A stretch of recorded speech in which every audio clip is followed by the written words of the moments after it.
Ladies and gentlemen, what's happening? And welcome back to the 90 Plus Show. Today I am solo, Billy's a bit busy, so you're gonna have to deal with this mug for today. But today we'll talk about the PSG away leg, the home leg tomorrow, a Premier League roundup, the Andy Robertson news, and how the season can potentially change for Liverpool given the results this weekend. So let's get into it. Starting off with PSG, I was there. It was 2 good days in the sun with some good company and some decent food. But we were there for the football, which was the only part of the trip that let us down. Liverpool, to be honest, we didn't deserve anything from that game. Let's start with the lineup. I was with a couple of fellow Reds, and the reaction was the same, to be honest. Is when have we really seen Liverpool play a 5-back? In my lifetime growing up, I've never really seen Liverpool play 5-back. Our identity, our heritage has always been to be that attacking team, never to park the bus. But I can understand why Arne Slot kind of went for it. Take a credible score back to Anfield, hit them on the counter, and they are a quality side, and they showed that on the night because Liverpool were chasing shadows, but you could just see we weren't comfortable with the system. Our defenders were getting dragged out for fun by the likes of Dewey, Dembele, Kvaratskhelia, and Arne Slot had to make a tweak early, switch Kirkes and Gomez, because they were just getting dragged out way too much. And my other issue was that we just weren't shooting. In the moments that we had, like Wirtz played in Hugo, should have just hit it first time across goal. He decided to take on his man. And that pretty much summed up the night for Liverpool. Like, we had the moments, but in them moments, the quality just wasn't there. Or the decision making was just poor. The only benefit was that we've took a credible score in 2-0. PSG had some great chances. Like that Dembele chance, it reminded me of Barcelona when he scuffed the shot. It was an exact replica of that. The Nuno Mendes chance and some couple last ditch challenges from the likes of Konate kept Liverpool in that game. Mamashvideli, I personally thought he could, if his positioning was a bit better, he saved that first goal. But he made some good saves to make up for it, so we can't fault him completely. Now, tomorrow is a very big day for Liverpool season. It's either the end of our season or we go on a Champions League push. Given the results in the Premier League, which we'll talk about in a minute, Liverpool could secure top 4, but I'd really love to go Budapest, as I imagine most Liverpool fans would love to as well. But tomorrow has to be another special night at Anfield, man. I know there's a lot of negativity around the club with the ticket price increases and the performances not being up to what we expect to be Liverpool level. But tomorrow night, let's just be there for the players. Let's go on a big push. Let's get behind them from the first minute. And let's hopefully turn this night over. Let's make it a night where it's full of memories, where we'll talk about further down the line, like Barcelona. And hopefully we get a trip to either Munich or Madrid. But moving on. Let's talk about the Premier League fixtures, results, shall I say, that happened this week. Obviously, it's been a great week for Liverpool. Man United just dropping points. Chelsea dropped points. Villa dropped points. So the top 4 race is completely open again. We're 3 points off Villa and Man United, and we've eased the gap against Chelsea and the likes of Everton. Let's start off with Liverpool. Fulham, the first half I thought we were great. Rio Engamoa, my star boy, what a cameo it was from him. And these are the reasons why we've been screaming for this kid to start. I know he's 17, but he just brings something a bit different compared to our other wingers. And what a finish it was from him. Mo Salah showing that he still does have it. Excellent finish from him. But it wasn't the greatest performance in the second half. Liverpool looked vulnerable and Fulham had chances to hurt us. But it was a clean sheet in a very long time. A win. And I'm not complaining at all.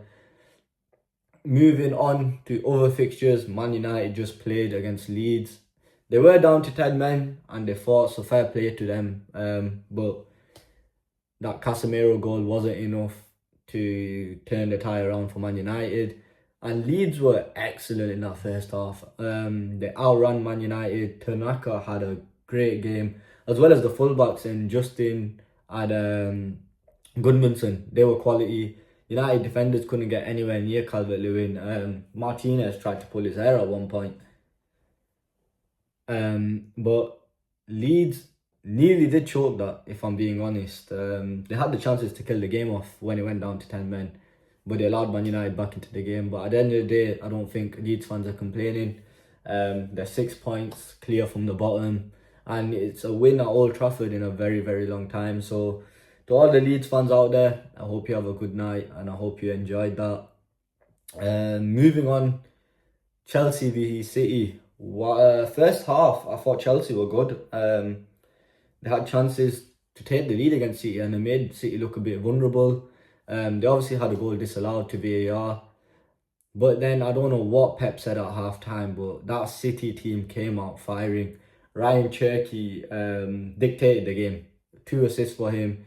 And Nico O'Reilly, the man of the moment, he just can't seem to stop scoring. If he's not scoring, he's assisting. He gets another goal. And Man City bridged that gap against Arsenal. It's now down to 6 points. Both sides face each other on the weekend, and whoever wins that game, I think wins the league. City obviously have a game in hand, so if they beat Arsenal and they win their game in hand, it becomes down to goal difference, and the goal difference ain't as big as people probably thought. And Arsenal fans, I want you to put in the comments, are you worried now? Do you still think you're going to go on to win the league? Or is there that doubt that, like previous seasons, you're going to go and bottle it again? Let's go on to the Arsenal game, seeing that we're talking about them anyway.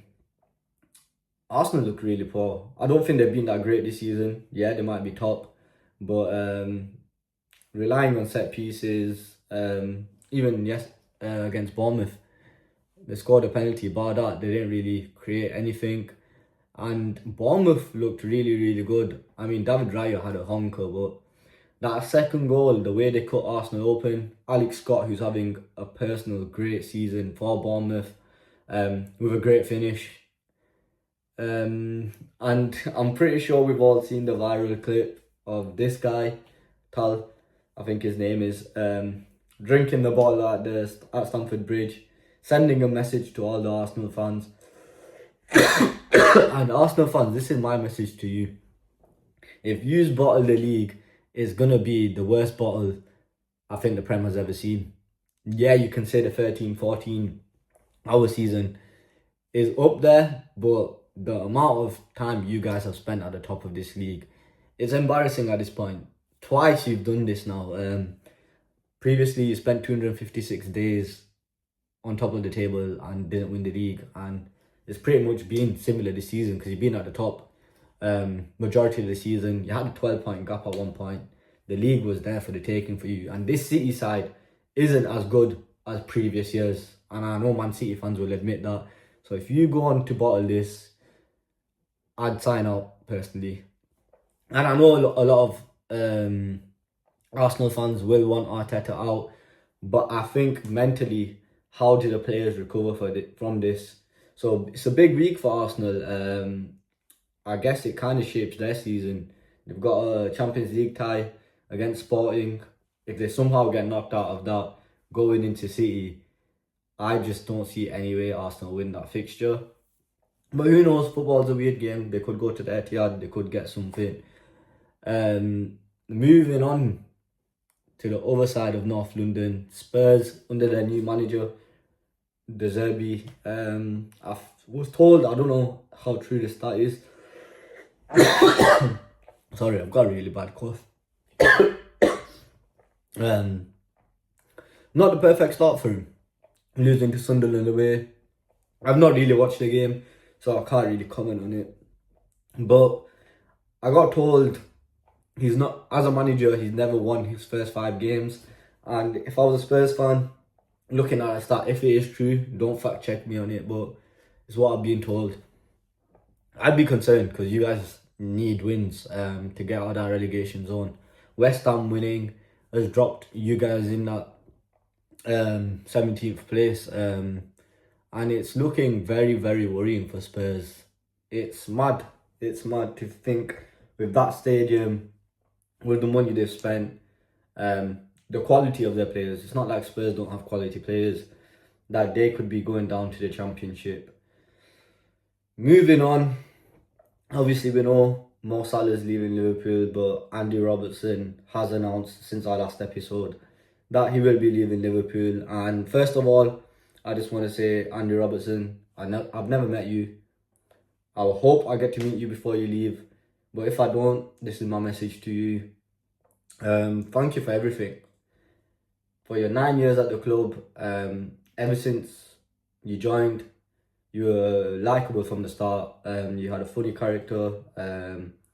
You have great energy, and you're the type of player a club wishes they have in the dressing room. Especially in a moment like this, where Liverpool have been a dull season. You need some sort of character like Andy Robertson to lift the spirits up a bit. Now let's talk about my favourite memories. Where do I start? Robbo, that run against City.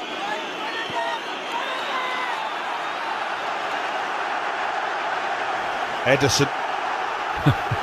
Andrew Robertson is, look at that. He's not giving it up. Yeah, that's my favourite out of all of them. But he has so many moments. Like that goal against Villa when we won 2-1 away, where we scored 2 goals in the last 10 minutes, I think it was. Sadio Mane getting the winner.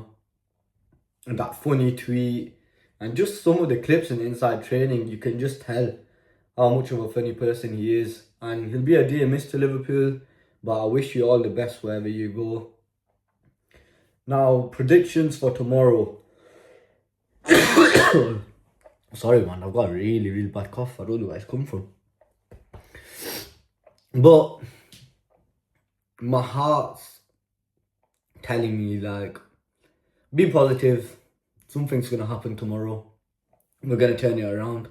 I had the same thought for the away leg and it bit me in the backside, but I'm going to remain optimistic. I think we'll win 3-1. I don't think we'll keep a clean sheet because they're quality. But we'll win on penalties. We will win on penalties. And that's it for today, really, guys. Obviously, I'm solo, so it's a bit of a short episode. Sorry about my cough. Let me know how your team did in the comments. Was it a happy week for you? Did your team win? Anything, any questions? I'm thinking of doing a Q&A soon. So, yeah, guys, I'll see you in the next episode, man. Peace and love.